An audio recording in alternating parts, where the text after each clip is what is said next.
अभी अभी मेरी सास का फोन आया था, जो मुझसे कह रही थी कि मुकेश कल ही तुम्हारे पास पहुंच जाएगा, उसकी नौकरी शहर में लग गई है।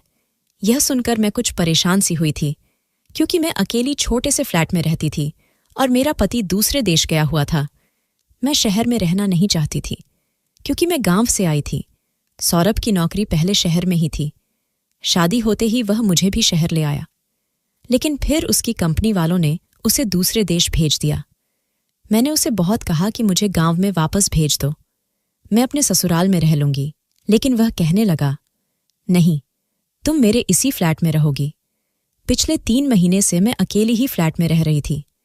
अब तो मेरी आस पड़ोस के लोगों से अच्छी खासी जान पहचान हो गई थी। दिल भी लग चुका था, लेकिन अपने देवर के आने का सुनकर मैं परेशान हो गई थी। अगर मेरा पति यहां होता तो मुझे कोई चिंता ना होती, लेकिन देवर का यहां मेरे साथ अकेले रहना मुझे कुछ ठीक सा नहीं लग रहा था। लेकिन मैं अपनी सास को मना भी नहीं कर सकती थी। रात को जब सौरभ का फोन आया तो मैंने उन्हें सास की बात बता दी। वह कहने लगे, यह तो अच्छी बात है, भाई रहेगा तो मुझे तुम्हारी भी चिंता नहीं रहेगी। मैंने कहा, सौरभ, लेकिन मैं कैसे अकेली उसके साथ एक घर में रह सकती हूं? मेरी बात सुनकर वह गुस्से से उखड़ गया। कहने लगा, क्या मतलब है तुम्हारा? वह भाई है मेरा, भला तुम्हें उससे क्या खतरा हो सकता है? जिस गुस्से और खतरनाक शब्दों से उसने मुझे डांटा था, मैं आगे कुछ बोल ही नहीं पाई थी। फोन काटकर मैं लेट तो गई थी, लेकिन नींद आंखों में नहीं आ रही थी। रह रहकर मुझे गुस्सा आ रहा था। मुकेश का मेरे घर आना और फिर यहीं पर रहना, मुझे एक आंख नहीं भा रहा था। जी चाह रहा था कि अभी अपनी सास को फोन करूं और साफ साफ मना कर दूं कि मुकेश को यहां रुकने की कोई जरूरत नहीं है। शहर में होटल भी है, वह किसी होटल में रह सकता है। लेकिन मैं यह बात नहीं कह सकती थी। मेरी परवरिश ही ऐसी नहीं थी कि मैं बड़ों से इस तरह बदतमीजी से बात करती। हालांकि मुझे अंदर ही अंदर बहुत गुस्सा था। मुझे मुकेश शुरू से ही पसंद नहीं था। मम्मी ने अपनी सबसे प्यारी सहेली विनीता के बेटे सौरभ से मेरी शादी बचपन में ही तय कर रखी थी। मैं उनको ज्यादा तो नहीं जानती थी, लेकिन जब भी हमारे घर कोई फंक्शन होता या फिर मम्मी की सहेली के घर कोई फंक्शन होता तो सब लोग इकट्ठे होते थे और मेरी मुलाकात सौरभ से हो जाती थी। वो बहुत ही सुलझे हुए मिजाज का इंसान था, लेकिन मुकेश उतना ही बातूनी और कुछ लोफर टाइम का लड़का था। लड़कियों से हंस हंस कर बातें करना, उनके आसपास घूमना और खूब हंसी मजाक करना उसकी आदत थी। जो बातें मैंने उसके बारे में गांव की लड़कियों से सुन रखी थी, मैं उसे नजर भरकर देखना भी पसंद नहीं करती थी। जब हम बच्चे जवान हुए और अपनी अपनी पढ़ाई से फ्री हुए, वैसे ही हमारे माँ बाप ने मिलकर मेरी और सौरभ की शादी कर दी। हमारी शादी को अभी ज्यादा समय नहीं हुआ था, सिर्फ 4 महीने ही हमारी शादी को हो पाए थे। सौरभ की एक बात मुझे बहुत अजीब लगी थी। शादी की पहली रात भी सौरभ ने मुझे हाथ नहीं लगाया था। कहने लगे, भले ही हमारी शादी बचपन से तय थी, लेकिन हम एक दूसरे को अच्छे से जान नहीं पाए हैं। मैं चाहता हूं कि पहले हम एक दूसरे को अच्छे से जान ले समझ ले, तभी हम रिश्ते की शुरुआत करेंगे। मुझे हैरत तो हुई थी, लेकिन फिर भी मैं सौरभ की बात मान गई थी। सौरभ शादी के 15 दिन बाद ही मुझे शहर लेकर आ गए थे और अभी तक हमारे बीच कोई भी संबंध नहीं बना था। और फिर 15 दिन ही हम शहर में रह पाए थे कि कंपनी की तरफ से सौरभ को विदेश जाना पड़ा। और अब 3 महीने से सौरभ विदेश में ही थे और मैं यहाँ फ्लैट में अकेली रह रही थी। और आज की खबर ने मुझे अंदर तक बेचैन करके रख दिया था। मेरे देवर मुकेश का मेरे घर आना और फिर उसके साथ एक ही घर में रहना। नौकरी लग जाने का मतलब तो यही था कि वह अब कई महीने तक यहीं रहेगा। हो सकता है कि नौकरी पक्की हो जाए तो हमेशा हमेशा के लिए यही रहे। और फिर सौरभ तो 6 महीने से पहले आने वाले नहीं थे। मैं सोच सोच कर परेशान हो रही थी। अगले दिन मैंने उसकी पसंद का खाना बनाया था, क्योंकि मेरी सास ने खास तौर से कहा था कि मुकेश को राजमा चावल बूंदी का रायता और कढ़ाई पनीर बहुत पसंद है, इसलिए उसी की पसंद का खाना बनाना। 7 बजे मेरे घर की डोरबेल बजी। मुझे मालूम था कि मुकेश ही होगा। मैंने दरवाज़ा खोला तो वह सामने मुस्कुराता हुआ मुझे देख रहा था और बड़े निस्कोच और सीधा अपना बैग लेकर अंदर आ गया। कहने लगा, ओहो, ये बस का सफ़र भी थका के रख देता है। अब मैं 2 दिन तक मस्त सोऊंगा। फिर मुझे कहने लगा, भाभी, मेरा कमरा कौन सा है? मेरे इस फ्लैट में बस 2 ही तो कमरे थे। मैंने दूसरे कमरे की तरफ इशारा कर दिया। उस कमरे में ज्यादा फर्नीचर नहीं था। उसने एक नज़र कमरे का जायजा लिया और कहने लगा कि मैं यहां नहीं रह सकता। ऐसा करो तुम यहां पर सो जाना, मुझे तो बेड पर ही नींद आती है। कहकर वह बड़े आराम से मेरे कमरे में चला गया। मैं उसे हैरत से देखती रह गई। उस समय मैं उससे बहस करने के मूड में बिल्कुल भी नहीं थी कि क्या सोचेगा कि भाभी ने आते ही बहस शुरू कर दी। वह मुझसे बस 1 साल ही छोटा था, लेकिन अपने कद काट की वजह से मुझसे बड़ा ही लगता था। मैंने खाना गर्म किया, तब तक वह नहा धोकर आ गया था। अपनी टेबल पर पसंद का रखा। इतना सारा खाना देखकर वह खुश हो गया। कहने लगा, तुम्हारे हाथों में तो बहुत ही स्वाद है। मैं तो खैर पहली बार ही तुम्हारे हाथ का खाना खा रहा हूं, क्योंकि शादी के फौरन बाद तो आप शहर आ गई थी। यह कहने के बाद वह कहने लगा कि मैं तुम्हारे लिए गिफ्ट लाया हूं, चलो आओ मैं तुम्हें दिखाता हूं। बिना किसी झिझक के उसने मेरा हाथ पकड़ा और मुझे कमरे में ले गया। मैंने गुस्से से कहा, मेरा हाथ छोड़ो। कहने लगा, पहले तुम्हें गिफ्ट तो दिखा दूं। फिर उसने मुझे एक फैंसी सूट दिया। ये तुम्हारे लिए। मैंने उसके हाथ से सूट लेकर रख लिया, लेकिन जिस तरह का वह लड़का था, मैंने यही सोचा था कि मुझे इससे दूरी बनाकर रखना चाहिए। लेकिन मैं नहीं जानती थी कि मैंने अपनी जिंदगी को किस नर्क में डाल लिया है। रात को मुकेश कमरे में ही सोया था और मुझे ही ड्राइंग रूम के सोफे पर लेटना पड़ा। मैंने सोचा तो यही था कि अगले दिन उसे कह दूंगी कि मुझे अपने कमरे की आदत है।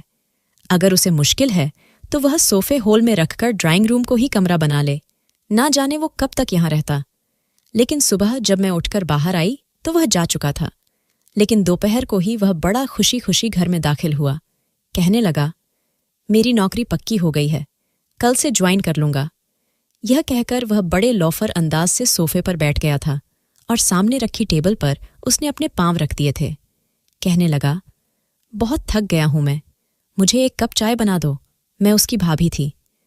मैंने उसे चाय बनाकर दे दी और कहा कि मुझे अपने कमरे की आदत है, इसलिए तुम ड्राइंग रूम को अपना कमरा बना लो। लेकिन मैं नहीं जानती थी कि मेरी इस बात का वो इस तरह का जवाब भी दे सकता है। कहने लगा, अगर तुम चाहो तो हम एक ही कमरा एडजस्ट कर सकते हैं। यह सुनकर तो मेरा दिमाग घूम कर रह गया था। मैंने गुस्से से उसे देखा तो वह हंसने लगा। कहने लगा, मैं मजाक कर रहा था। मैं उठकर किचन में जाने लगी तो मुझसे कहने लगा, वैसे तुम गुस्से में बहुत खूबसूरत लगती हो सच्ची। जब गुस्से के मारे तुम्हारे गाल और नाक लाल हो जाती है तो जी चाहता है कि इन्हें। बात अधूरी ही छोड़कर वह शरारत से मुस्कुराने लगा था। मैं जानती थी कि वह किस टाइप की बातों का आदी है। चाहे सामने वाला उसकी ऐसी बातों से परेशान ही क्यों ना हो रहा हो, वह बाज नहीं आता था। मैं रात का खाना बना रही थी और वह हॉल में बैठा टीवी देख रहा था। लेकिन जिस तरह की वह इंग्लिश मूवी देख रहा था, आवाजें मुझे किचन के अंदर तक सुनाई दे रही थी। उसकी बेशर्मी पर मेरा जी चाहा कि उसे खरी खोटी सुना दूं कि उसे तमीज नहीं है, घर में उसकी भाभी मौजूद है। लेकिन मैं चुप रही, कुछ कह ना सकी। रात का खाना बनाकर मैं अपने कमरे में चली गई। कमरे का हाल देखा तो मेरा सर घूम गया था। जी चाहा कि अपना सर पीट लूं। पूरे कमरे में उसके कपड़े बिखरे पड़े हुए थे, कहीं तौलिया कहीं जूते। मुझे जितनी सफाई पसंद थी, वह उतना ही गंदा इंसान था। मैंने उसके सारे कपड़े उठा लिए और धोने के लिए मशीन में डाल दिए और उसका बैग बंद किया और बाहर होल में रख दिया। अगले ही दिन उसने कमरे में बेड लाकर डाल लिया था। मैं मुकेश के घर आने से पहले ही खाना बनाकर अपने कमरे में जाकर कमरे का दरवाज़ा लॉक करके बैठ गई थी कि जब यह खाना खाकर सो जाएगा तभी कमरे से बाहर निकलूंगी। जितना मेरा उससे कम सामना होगा वही ज्यादा अच्छा है, क्योंकि वह एक नंबर का बदतमीज इंसान था। लेकिन मुझे हैरत उस समय हुई जब उसने मेरे दरवाजे पर दस्तक देनी शुरू कर दी। मैंने दरवाज़ा खोला तो कहने लगा कि खाना तो टेबल पर लगा दो, कब से भूख लगी है और तुम हो कि तुम्हें एहसास ही नहीं है कि कोई भूखा प्यासा बाहर बैठा है।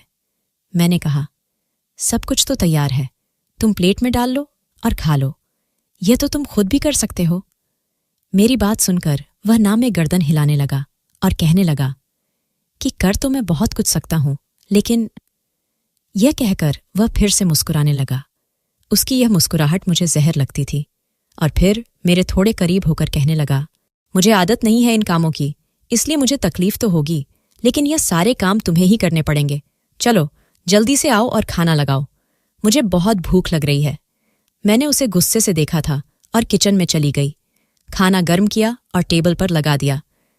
मैं उसके सामने बैठकर खाना नहीं चाहती थी, इसलिए अपनी प्लेट बनाई और अपने कमरे में जाने लगी तो वह कहने लगा, यह क्या बात हुई?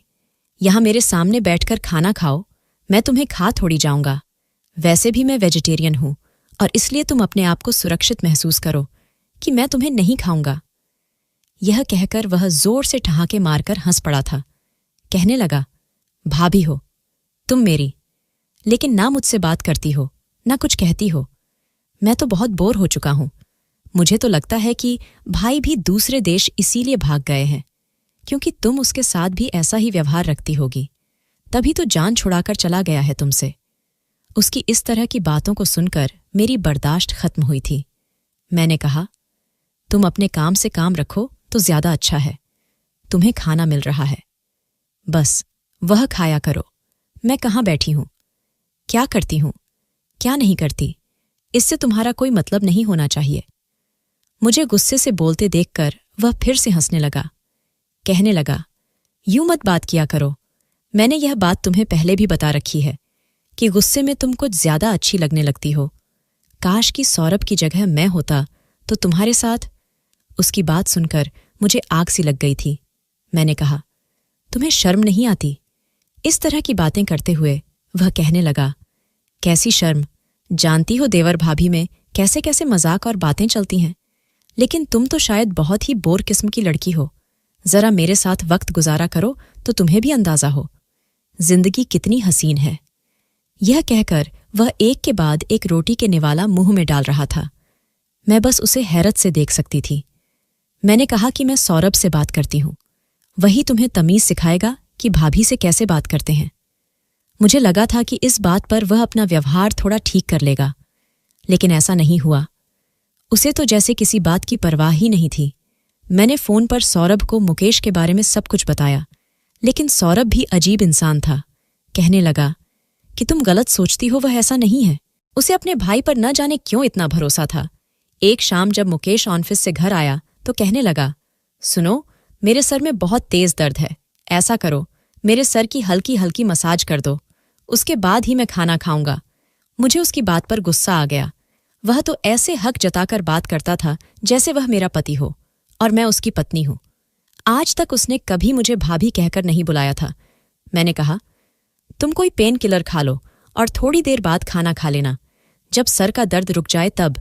लेकिन वह भी जिद पर आ गया। कहने लगा, नहीं, तुम ही मेरे सर की मसाज करोगी, तभी मेरे सर का दर्द ठीक होगा, वरना मैं खाना खाऊंगा, नहीं तो मैं भूखा ही सो जाऊंगा। मजबूरन मैं उसके कमरे में तेल की शीशी लेकर चली गई और उसके सर पर तेल से हल्की हल्की मसाज करने लगी। वह बेड पर लेटा हुआ था और मैं उसकी दूसरी साइड पर बैठी उसके सर की मसाज कर रही थी। वह मुझे एक तक देखे जा रहा था। एक दो बार मेरी नजरें उसकी नजरों से टकराई तो उसकी आंखों में बेशुमार शरारत भरी हुई थी। मुझे उसके इस तरह देखने पर गुस्सा आने लगा। मैंने कहा, तुम आराम से मसाज करवाओ और अपनी आंखें नीचे रखो। तुम मुझे यूं घूर घूर कर क्या देख रहे हो? मेरी बात सुनकर वह जोर से हंस पड़ा। कहने लगा, देख रहा हूं, तुम कितनी मासूम और प्यारी हो। तुम्हें देखते ही मेरा दिल मेरे बस में नहीं रहता। मैंने गुस्से से तेल की बोतल वहीं रखी और कमरे से निकलने लगी। पीछे से मुझे उसकी हंसी सुनाई दी। कहने लगा, अरे मैं तो मजाक कर रहा था, तुम तो नाराज हो गई। मसाज तो कर दो। सच में बहुत मजा आ रहा था। मैंने उसकी एक ना सुनी और कमरे से बाहर निकल आई। दरवाजा बंद करने से पहले मैंने कहा कि खाना टेबल पर लगा दिया है, खा लेना, मैं सोने जा रही हूं। मैं अपने कमरे में आकर दरवाजे का लॉक लगाकर अपने बेड पर लेट चुकी थी।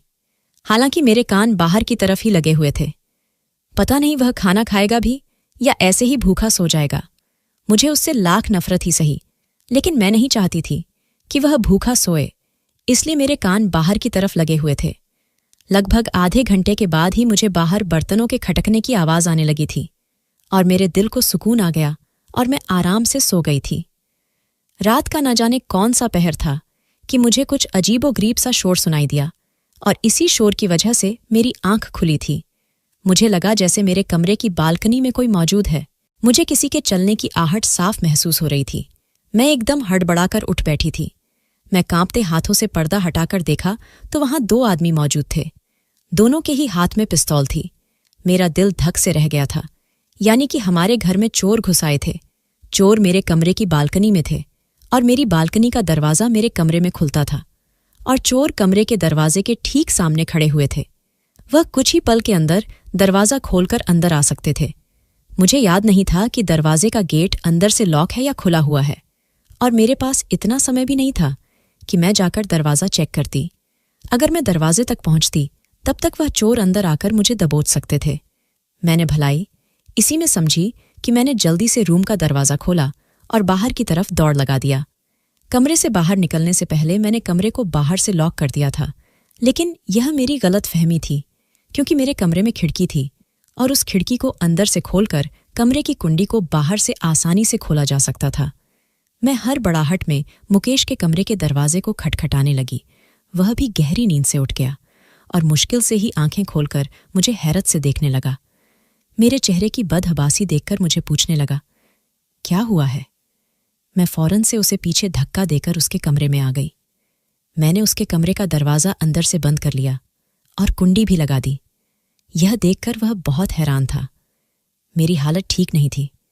डर की वजह से मैं कुछ बोल नहीं पा रही थी। मैंने मुश्किल से कहा कि मेरे कमरे में चोर। मेरी बात यहीं तक पहुंची थी कि कमरे के दरवाजे पर दस्तक हुई। यह सुनकर तो मेरे रही सही हिम्मत भी जवाब दे गई थी। अपने कमरे की दस्तक की आवाज़ सुनकर मुकेश भी घबरा गया था, लेकिन मेरी हालत तो यह थी कि मेरा दिल ही धड़कना बंद हो गया था। और फिर मैं नहीं जानती थी क्या हुआ कि डर के मारे उसके सीने से लग गई और उसके कमर को दोनों हाथों से जकड़ लिया। मैंने कहा, बाहर चोर हैं। यह लोग मेरे कमरे में थे। मुझे डर लग रहा है। डर के मारे मुझे लग रहा था कि शायद मेरी जान ही निकल जाएगी। मुझे अपनी इस गलती का बिल्कुल भी एहसास नहीं था कि मैं क्या कर रही हूं। मैं कसकर मुकेश की कमर को जकड़े हुए थी और उसके सीने से लगी डर के मारे मैं कांप रही थी। शायद मैं बहुत ज्यादा डर चुकी थी। कमरे में दोबारा से दस्तक होने लगी। बाहर जो भी था वह कहने लगा कि दरवाज़ा खोलो। मैंने मुकेश से कहा कि दरवाज़ा मत खोलना, यह हम दोनों को मार डालेंगे। मैंने उनके हाथों में बंदूक देखी है। मैं उसके सीने से लगी। यह सब कह रही थी। वह मुझसे कहने लगा कि तुम परेशान मत हो, यह लोग अंदर नहीं आ सकते, दरवाज़ा लॉक है। उसने मुझे खुद से दूर करना चाहा, लेकिन मैं डर के मारे उसके सीने से लगी रही। वह मुझे अपने साथ लगाए बेड तक ले आया, फिर मुझे बेड पर बिठाया, खुद भी मेरे बराबर में बैठ गया। कहने लगा, डरो मत, मैं हूं ना। दरवाजे पर फिर से दस्तक हुई थी। इस बार बहुत ही तेज आवाज में एक आदमी ने कहा कि दरवाज़ा खोलो, वरना हम दरवाज़ा तोड़ देंगे। यह सुनकर मैं उसका हाथ अपने दोनों हाथों में जकड़ लिया। शायद हमारी किस्मत ही खराब थी कि हम दोनों का फ़ोन ही हमारे पास नहीं था। मैं बदहवासी से भागते हुए अपना फ़ोन अपने कमरे में ही छोड़ आई थी और मुकेश ने अपना फ़ोन बाहर हॉल में चार्जिंग पर लगाया हुआ था। क्योंकि मुकेश के कमरे में बोर्ड तो था, लेकिन फ़ोन रखने की कोई जगह नहीं थी, इसलिए सोने से पहले मुकेश अपना फ़ोन हॉल में ही चार्जिंग पर लगा देता था। मैंने कहा, तुम बाहर नहीं जाओगे। वह कहने लगा, यह मेरा कुछ भी नहीं बिगाड़ सकते, मेरा हाथ छोड़ो। यह कहकर उसने अपना हाथ मेरे हाथ से छुड़ा लिया। उसके बाद उसने एक दराज से पिस्टल निकाली। यह देखकर तो मेरा दिल जैसे थम सा गया था। मुझे यह डर लगने लगा कि कहीं वह आपस में भीड़ न जाए, कहीं वह लोग उसे ही गोली न मार दें। फौरन से उठकर मैं मुकेश के पास आ गई। मैंने कहा, यह तुम क्या कर रहे हो? कहने लगा, मैं कोई डरपोक दिल थोड़ी हूं, उनका मुंह तोड़ना अच्छे तरीके से जानता हूं। बस तुम कमरे से बाहर मत निकलना।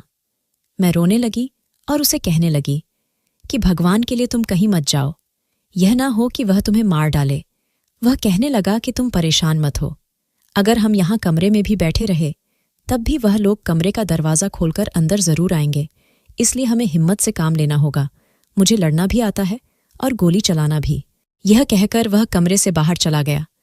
मैंने कमरे का दरवाज़ा बंद कर लिया। फिर मुझे बाहर बहस की और चीख पुकार की आवाज़ आने लगी थी। मेरा दिल डर की वजह से थर थर काँप रहा था। ऐसा लग रहा था जैसे वह लोग आपस में लड़ रहे हैं, और मेरा दिल अंदर ऐसे धड़क रहा था कि जैसे किसी बेलगाम घोड़े की तरह से भाग रहा हो। मेरे होंठ सफ़ेद पड़ चुके थे, मेरे रंगत फीकी पड़ गई थी। मैं दोनों मुठ्ठियां बंद किए बेड पर बैठी थी और बुरी तरह से काँप रही थी कि कहीं अगर मुकेश को कुछ हो गया तो वह लोग मेरे साथ भी ना जाने क्या करेंगे। डर के मारे मेरी हालत खराब होने लगी थी।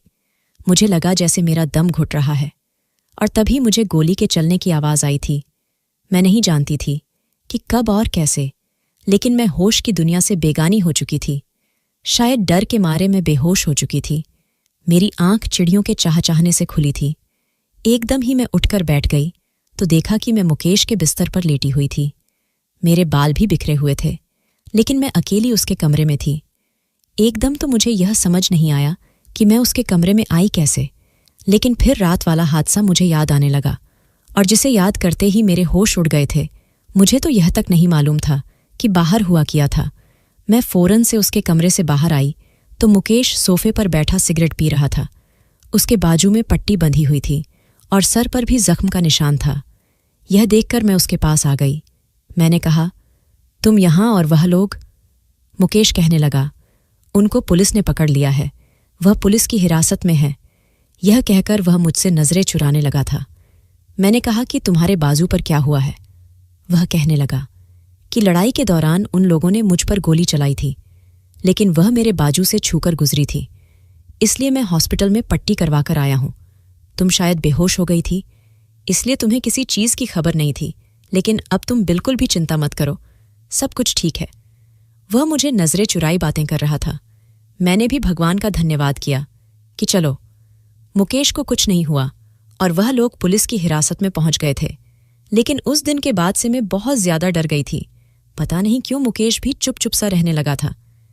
अब वह पहले जैसे शरारत बात बात पर हंसना, मेरे साथ मजाक करना बिल्कुल बंद कर चुका था। मुकेश को मैं जैसा समझती थी वह वैसा नहीं था, और अब तो काफी संजीदा सा हो गया था। मुझसे ज्यादा बात भी नहीं करता था। पता नहीं क्यों, लेकिन वह बहुत ज्यादा सिगरेट पीने लगा था। मैं उसके सामने खाना रखती तो वह किसी गहरी सोच में गुम रहता था। मेरे 2-3 बार याद दिलाने पर खाना खाता था। इस बात को 1 महीना गुजरा था कि मेरी तबीयत खराब सी रहने लगी, और एक दिन तो मुझे इतनी जोर का चक्कर आया कि मैं लहराकर नीचे गिरने ही वाली थी कि मुकेश ने मुझे अपनी बाहों में संभाल लिया था। अगर मुकेश मुझे सहारा ना देता तो मेरा सर टेबल में जाकर लगता और मैं बहुत बुरी तरह जख्मी हो चुकी होती। मुकेश ने मुझे सहारा देकर सोफे पर बिठाए। कहने लगा, तुम अपना बिल्कुल भी ख्याल नहीं रखती हो, अपना ख्याल रखो। देखो कैसी फीकी सी पड़ गई है, शायद कमजोरी की वजह से तुम्हें चक्कर आ गया है। मुकेश ही मुझे डॉक्टर के पास लेकर गया था, लेकिन मैं डॉक्टर के कमरे में अकेले ही गई थी। उसने कुछ टेस्ट लिख कर दिए। उसकी रिपोर्ट भी फौरन आ गई थी, लेकिन जैसे ही वह रिपोर्ट आई उसने मेरे होश उड़ा दिए थे। वह डॉक्टर कहने लगी कि तुम प्रेग्नेंट हो। यह सुनकर तो मैं चक्कर खाकर रह गई थी। मेरा पति तो पिछले 3-4 महीने से मेरे साथ नहीं था, और सबसे बड़ी बात, मेरे पति ने तो मुझे आज तक हाथ भी नहीं लगाया था। तो इसका मतलब मुकेश ने ही मेरे साथ, मगर कब और कैसे मुझे तो बिल्कुल याद नहीं आ रहा था। मेरा दिमाग बिल्कुल खाली हो चुका था। मैं सोच सोच कर परेशान थी कि उसने मेरे साथ ऐसा कब किया, क्योंकि ना तो मैं किसी नशे की दवाई ले रखी थी, ना ही मुझे कोई ऐसी नशीली चीज खिलाई गई थी। फिर मैं प्रेग्नेंट? मुझे याद आने लगा कि जिस दिन हमारे घर चोर घुस आए थे, मैं डर की वजह से बेहोश हो गई थी, और उसके बाद से मुकेश का रवैया भी बिल्कुल बदल गया था। वह खोया खोया सा रहने लगा था और बिल्कुल चुप सा हो गया था। कहीं उसी रात तो मुकेश ने मेरे साथ, इस सोच ने तो मेरे होश गुम कर दिए थे। उसने मेरी बेहोशी का नाजायज फायदा उठाया था, वह भी ऐसे वक्त पर जब मुझे उसके सहारे की जरूरत थी। मैंने अपने बहते आंसू पोंछे और डॉक्टर के कमरे से बाहर आ गई। वह सामने ही बैठा हुआ था। मुझे देखकर मेरे पास आ गया। कहने लगा, क्या हुआ? डॉक्टर क्या कह रही है? मैं उसे क्या जवाब देती? मैंने उसे कुछ नहीं कहा। मैंने सोचा था कि घर जाकर उसे पूछूंगी कि उसने मेरे साथ ऐसा क्यों किया। मैं उसके भाई की पत्नी थी, उसे शर्म आनी चाहिए थी ऐसा सब कुछ करते हुए। लेकिन घर जाकर तो मेरे होश उड़ गए थे। सामने ही सौरभ खड़े मुस्कुरा रहे थे। कहने लगे, कैसा लगा मेरा सरप्राइज? मैं देखकर दंग रह गई थी। मेरा दिल धक से रह गया था। लेकिन मैंने देखा कि सौरभ को देखकर मुकेश कुछ ज्यादा ही परेशान सा हो गया था। मैं सौरभ के पास चली गई। उस समय मैं इस कदर अंदर से दुखी और टूटी थी कि मुझे कुछ समझ नहीं आ रहा था कि क्या करूं। मैं सौरभ के साथ लगकर रोने लगी कि उन्हें कैसे बताऊं कि उनके भाई ने मुझे बर्बाद कर दिया है। मैं तो मुश्किल समय में उसके पास इसलिए गई थी कि मुझे लगा था कि वह मुझे पनाह देगा, लेकिन मैं नहीं जानती थी वह मुझे बर्बाद करके रख देगा। सौरभ मेरा सर सहलाने लगे और कहने लगे, मैं आ तो गया हूं, तुम्हें तो खुश हो जाना चाहिए, तुम रो क्यों रही हो? लेकिन अगले ही पल जो हुआ, ऐसा लगा कि जमीन आसमान मेरे आंखों के नीचे एक हो गए हो, क्योंकि थोड़ी देर में मुकेश भी सौरभ के करीब आ गया। लेकिन उसके बाद जो हरकत उसने की, मैं चौंक गई। उसने मेरा बाजू पकड़ा और एक झटके से मुझे सौरभ से अलग कर दिया। यह देखकर सौरभ भी हैरान थे। मुझे सौरभ से पीछे करके मुकेश कहने लगा, दूर रहो। इससे मुकेश के बोलने का अंदाज बहुत ही सख्त था। सौरभ गुस्से से कहा, यह क्या बदतमीजी है? ये तुम क्या कह रहे हो? तुम ऐसी हरकत कर भी कैसे सकते हो? और उसके बाद जो बात मुकेश ने कही, मेरे तो पैरों तले से जमीन निकल गई थी। कहने लगा, तुम अच्छी तरह से जानते हो कि मैं क्या कह रहा हूं। ये मेरी पत्नी है, तुम्हारी नहीं, और यह बात तुम्हें भूलना नहीं चाहिए। इसलिए तुम मेरी पत्नी को अपने आप से दूर ही रखो, उसके करीब जाने की कोशिश भी मत करना। मुकेश के मुंह से यह शब्द सुनकर मैं हैरत से कभी मुकेश का तो कभी सौरभ का मुंह देख रही थी। मुकेश के मुंह से यह बात सुनकर मुझे लगा कि शायद सौरभ उसका गला ही दबा देंगे, लेकिन सौरभ ने कुछ भी नहीं कहा, बल्कि सौरभ के चेहरे पर एक मायूसी फैल गई थी। मुकेश कहने लगा, याद है ना कि जब फेरे हुए थे उस समय चेहरे पर सेहरा डालकर तुम्हारी जगह मैंने फेरे लिए थे। पंडित जी ने शादी के जितने भी मंत्र और विधि विधान किए थे वह सब मेरे और रानी के लिए किए थे। उस समय रानी का हाथ मेरे हाथ में था, तुम्हारे हाथ में नहीं। तुमने तो रानी से शादी करने के लिए मना कर दिया था। हाँ, यह अलग बात है कि मैं यह सब तुम्हारे कहने पर किया था, क्योंकि तुम्हें रानी पसंद नहीं थी। तुम विदेश जाना चाहते थे और वहीं की लड़की तुम्हें पसंद थी और उसी से तुम शादी करना चाहते थे, और जिसकी खातिर तुम हिंदुस्तान छोड़कर वहां चले गए थे। यही कहा था ना तुमने कि अभी फिलहाल के लिए तुम रानी से शादी कर ली, क्योंकि तुम वापस नहीं लौटोगे, और जैसे ही कुछ साल गुजरेंगे तो फिर तुम रानी को तलाक दे दोगे। यह ड्रामा भी खत्म हो जाएगा। मुझे यह बताओ कि तुम वापस क्यों आए हो? तुम्हें तो एक विदेशी लड़की से प्यार हो गया था और तुम उसी से शादी करने वाले थे। फिर तुम अकेले वापस क्यों आए हो? तुमने उस लड़की से शादी नहीं की। मैं तो यह सुनकर अपना गम भूल बैठी थी। यह सब मैं क्या सुन रही थी? सौरभ कहने लगे कि मुझे उस लड़की ने धोखा दिया है, इसलिए मैं वापस लौट कर आया हूं। इसलिए तुम अब रानी को तलाक दे दो, मैं इससे शादी कर लूंगा। यह सुनकर मुझे लगा जैसे मैं कोई खिलौना हूं। मैंने कहा, मुझे बताएं, बगैर कौन से खेल खेले हैं? आप दोनों भाइयों ने मेरे साथ एक दुनिया के सामने मुझसे शादी करता है, क्योंकि उसकी माँ ने बचपन से मुझे उसके नाम के साथ बांध रखा था, और फिर मुझे बिना छुए ही इंतजार का कहकर दूसरे देश चला जाता है। फिर दूसरा भाई आकर मेरे साथ वक्त गुजारता है, बिना मुझे बताए मेरे साथ रिश्ता बनाता है। मैं तो तड़प रही थी कि देवर के हवस की निशानी अपने शरीर में लिए अस्पताल से वापस आई हूं, लेकिन मुझे नहीं पता था कि मेरे साथ कौन सा घिनौना खेल खेला गया है। यह बात सुनकर तो मुकेश और सौरभ दोनों ही हैरान हो गए थे। मैं फूट फूट कर रोने लगी। मैंने अपने पर्स से रिपोर्ट निकालकर उन दोनों के मुंह पर दे मारी। सौरभ कहने लगे, यह तुमने क्या किया है? तुम्हें शर्म नहीं आई? मुकेश के शब्द और भी तेज थे। कहने लगा कि यह मेरी पत्नी है, इसलिए मुझे अपने किसी भी काम पर कोई शर्मिंदगी नहीं है। यह अलग बात है कि जब मैं रानी के साथ फेरे लिए थे उस समय मेरे दिल में रानी के लिए कुछ भी नहीं था, लेकिन अब मैं रानी से मोहब्बत करने लगा हूं और उसके बगैर जीने की सोच भी नहीं सकता। यह कहकर उसने मेरा हाथ पकड़ा और घर से बाहर ले गया। मैंने कहा, मेरा हाथ छोड़ो, मुझे तुम्हारे साथ भी नहीं रहना। तुमने धोखे से मुझसे शादी की और फिर मेरी बेहोशी का नाजायज फायदा भी उठाया, लेकिन मुकेश ने मेरी कोई बात नहीं सुनी और मुझे गांव ले गया। मुकेश ने ही मेरी सास को और मेरे माँ बाप को सारी हकीकत बताई थी। सारी हकीकत जानकर सब लोग हैरान रह गए थे। सबने सौरभ और मुकेश को बुरा भला कहा था।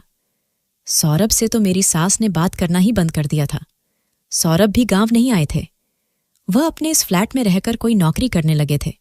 इधर मुकेश मेरा बहुत ख्याल रखता था, मेरी हर चीज का ख्याल रखता, लेकिन मैं उसे सीधे मुंह बात भी नहीं करती थी। वह मेरी किसी भी बात का बुरा नहीं मानता था, मेरा ख्याल रखता रहा। लेकिन 6 महीने बाद ही मैंने एक मरे हुए बच्चे को जन्म दिया। बच्चा समय से पहले ही जन्म लिया था, इसलिए वह जिंदा नहीं था। मैं जब से शहर से गांव आई थी बहुत ज्यादा परेशान रहती थी, ठीक से खाना भी नहीं खाती थी और बहुत ज्यादा डिप्रेशन में रहती थी। शायद यही वजह रही होगी कि मैंने बच्चे को समय से पहले ही जन्म दे दिया था, जैसे ही मेरी तबीयत खराब हुई थी। मुकेश मुझे शहर की एक सबसे अच्छे हॉस्पिटल में लेकर आया था। मेरी हालत भी ठीक नहीं थी और जब मेरी तबीयत थोड़ी संभली तो मुकेश ने एक DNA रिपोर्ट मेरे सामने रख दी, जिससे यह साबित हुआ कि यह बच्चा उसका नहीं है। वह कहने लगा, जिस रात वो डाकू आए थे उन्होंने मेरे बाजू पर गोली मारी और मेरे सर पर पिस्टल से मारा और मैं बेहोश हो गया था। मैं नहीं जानता कि फिर क्या हुआ था, लेकिन जब मुझे होश आया तो वह दोनों घर से जा चुके थे। कमरे का दरवाज़ा टूटा हुआ था और जब मैं कमरे में आया तो तुम्हारी हालत देखकर मैं समझ गया था कि वह तुम्हारे साथ गलत हरकत कर चुके हैं। तुम बहुत ही गलत हालत में बेड पर लेटी हुई थी। मैंने ही तुम्हारे कपड़े ठीक किए थे। जब तुम्हारी रिपोर्ट मैंने देखी तो मुझे यही ठीक लगा कि मैं तुम्हें अपना लूं, क्योंकि तुम्हारा इसमें कोई कसूर नहीं था। जो कुछ भी हुआ वह एक हादसा था। मैं पथराई हुई आंखों से कभी उसे देख रही थी तो कभी उस रिपोर्ट को। मुझे समझ नहीं आ रहा था कि मैं चीख मार मार कर आंसू बहाऊं या फिर भगवान का धन्यवाद करूं, जिसे मुकेश के रूप में मुझे इतना अच्छा पति दिया था। मेरी आंखों से आंसू निकलता देखकर मुकेश मेरे करीब आ गया। उसने अपने हाथों से मेरे आंसू साफ किया और मेरा सर अपने कंधे पर टिका लिया। मुकेश का स्पर्श पाते ही मैं और भी तड़प तड़प कर रोने लगी थी। मैंने कहा, मुकेश मुझे माफ कर दो। मैं तो तुम्हें बहुत ही नीच इंसान समझ रही थी, लेकिन तुम्हारी जैसी महानता तो मैंने आज तक किसी में नहीं देखी। मेरी वजह से आज तक तुम्हें बहुत दुख पहुंचा है। मुझे माफ कर दो। मुकेश धीरे धीरे मेरी पीठ को सहला रहा था। कहने लगा, माफी मांगने की कोई जरूरत ही नहीं है। मैंने कभी तुम्हारे बारे में कुछ गलत नहीं सोचा। मुझे पता था जो तुम्हारा व्यवहार मेरे साथ है वह नेचुरल है। कोई भी लड़की ये बर्दाश्त नहीं कर सकती थी जो तुम्हारे साथ हुआ था। मैंने सुकून से आंखें मूंद ली थीं। मेरे दिल में मुकेश के लिए ढेर सारा प्यार उमड़ आया था। घर आने के बाद मुकेश ने मेरी बहुत देखभाल की थी। धीरे धीरे मेरी तबीयत संभल गई थी और मैंने उसके बाद खुशी खुशी मुकेश को अपने पति के रूप में स्वीकार कर लिया था। हम दोनों एक दूसरे से इतना प्यार करते हैं कि लोग हमारे प्यार की मिसाल देते हैं। मुकेश की हमराही मैं बहुत खुश हूँ और खुशी खुशी जिंदगी गुजार रही हूँ। दोस्तों, वीडियो कैसा लगा? कमेंट कर ज़रूर बताएं। वीडियो को लाइक और चैनल को सब्सक्राइब ज़रूर कर देना।